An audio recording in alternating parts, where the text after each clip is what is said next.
We wanted to know what parents can do to protect children from predators and really how to go about teaching young children about some of these dangers. Our Amy Frazier is going beyond the headlines tonight. This is very, very important, tough stuff to talk about. Yeah, it really is. Today, I met with the executive director of the Children's Center in Oregon City.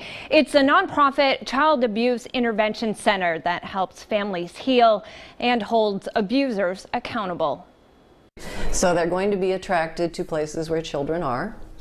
They are going to try and identify children who are vulnerable. Barbara Peschiera with the Children's Center says abuse prevention needs to be an ongoing conversation with the child. How soon do you start teaching kids about this? Because this is a difficult topic.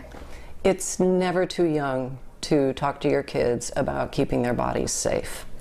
And even kids who are just learning how to talk. She tells me one concept for elementary students is to teach them about their personal space or bubble. We let our kids know that they have an imaginary bubble around their bodies and that space within that bubble is theirs. They own it. They should have control over it. She says encourage them to think of 3 safe people they could tell if they feel someone has broken that bubble. And explaining to kids that they do have the ability to say no. There is safe and unsafe touch.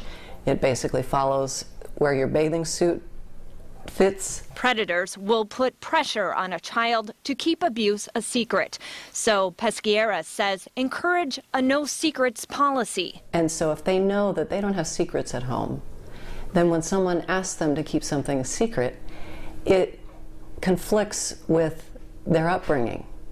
And it's a red flag for them. As a parent, it's also important to be vigilant. Whether it is sports, daycare, music. She says ask about policies on how they supervise children. You really want that instructor or that organization to know that you might drop in. In general, she says, if a perpetrator knows a parent is on guard, they will be discouraged from pursuing a relationship with your child.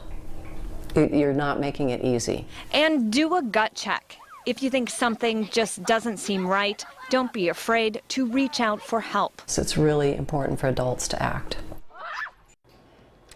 Some important information there. One of the things they also teach is that it's important to teach children the correct names of the body parts. Okay. So it kind of takes away that notion that, oh, that's something you don't say or something you don't talk about. Makes it easier for them to talk about again and kind of takes away that taboo a little bit. I've had to have this conversation with my kids and the birds and the bees conversation, the drugs conversation, and every time my wife and I do it, I feel like you're jumping into a pool. You're just like, okay, here we go. And every time we've had to do it, it hasn't been as hard as we thought it was going to be. Kids, they like the information. Yeah. They like to feel empowered, and they haven't been freaked out like we thought they would. Well, and that creates a level of comfort, too. I think that can apply to a lot of topics, end of life, things like that. Just saying that this is okay to talk about. Really good advice, Amy. Thank you for that.